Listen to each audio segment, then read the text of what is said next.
এবং অন্যকে শিক্ষা দিতে হবে। এবং আমি জানি না, না জানার কারণে যারা শিক্ষা করে তাদের সাহায্য সহযোগিতা করতে হবে। করব তো ইনশাআল্লাহ। আল্লাহর পয়গম্বর হাদিসের মধ্যে বলেন, তুমি নিজে আলেম হও। নিজে আলেম হতে পারো না, তুমি আলেমের ছাত্র হও। আলেমের ছাত্র হতে পারো না, তাহলে তুমি আলেমকে মহব্বত করো।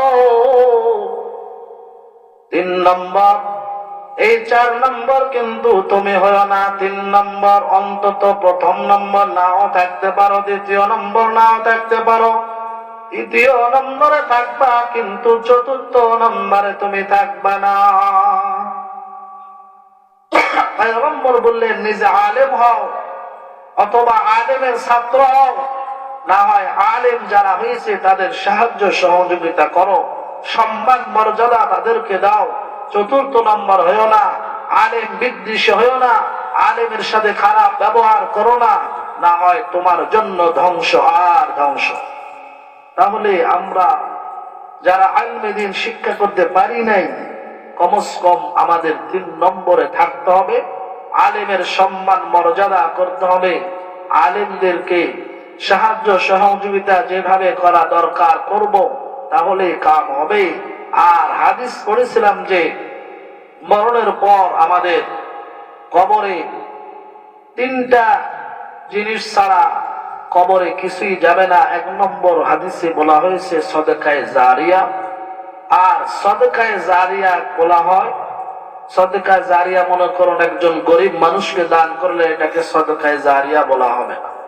গরিব মানুষকে দান করেছেন আপনি, এর জাযা প্রতিদান কিয়ামতের দিন আল্লাহ তাআলা দিবে।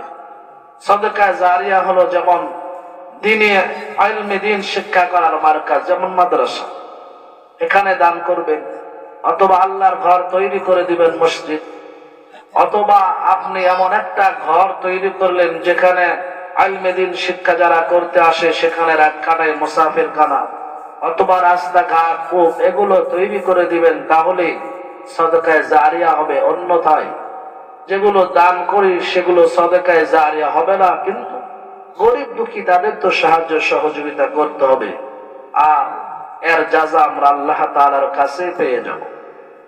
মাদ্রাসায় দান করলাম, মনে করুন 500 টাকা আপনি দান করেছেন।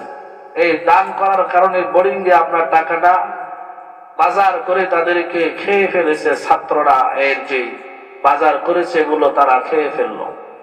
মাদ্রাসার বিল্ডিং তৈরি করার জন্য কাজে লাগাইলো না, তাহলে কি সদকায়ে জারিয়া হবে না? হ্যাঁ হবে। কারণ এই সন্তানটা আপনার টাকা খেয়ে অর্থ উপার্জন দিয়ে যে বাজার করা হয়েছিল ওগুলো খেয়ে ইলমে দ্বীন শিক্ষা করেছে। সন্তানটা এবার একজন হাফেজ হয়েছে অথবা আলেম হয়েছে, ইলমে দ্বীন শিক্ষা করার কারণে এখান থেকে চলে গেল। ওই সন্তানটা আবার ইলমে দ্বীন শিক্ষা করালো, ওই সন্তানের আরো ছাত্র হয়ে গেছে। যারা ইলমে দ্বীন তার কাছে শিক্ষা করলো তারাও শিক্ষা দিল, আপনি দুনিয়া ছেড়ে চলে গিয়েছেন। কিয়ামত পর্যন্ত 100, 200, 500 টাকা দান করার কারণে আমার আল্লাহ আপনার কবরে সওয়াব পৌঁছাতে থাকবেন। জোরে জোরে বলুন না সুবহানাল্লাহ।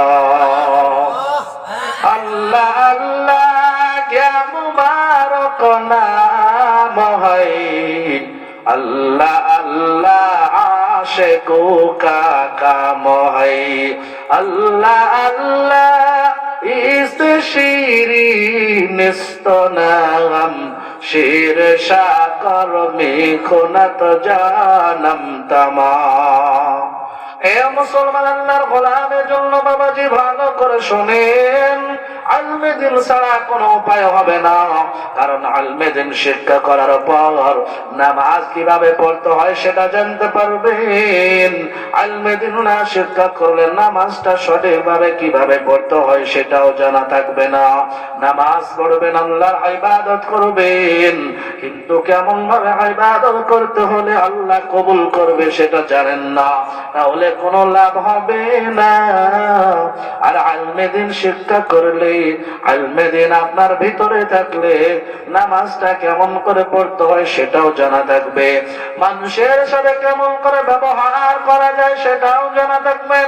এ মুসলমান, আল্লাহর গোলাম, এজন্য বলি ভাইজান, ইলমে দ্বীন এখনো যারা শিক্ষা করতে পারি নাই, আমরা ইলমে দ্বীন শিক্ষা করি নাই, নিজে শিখি নাই,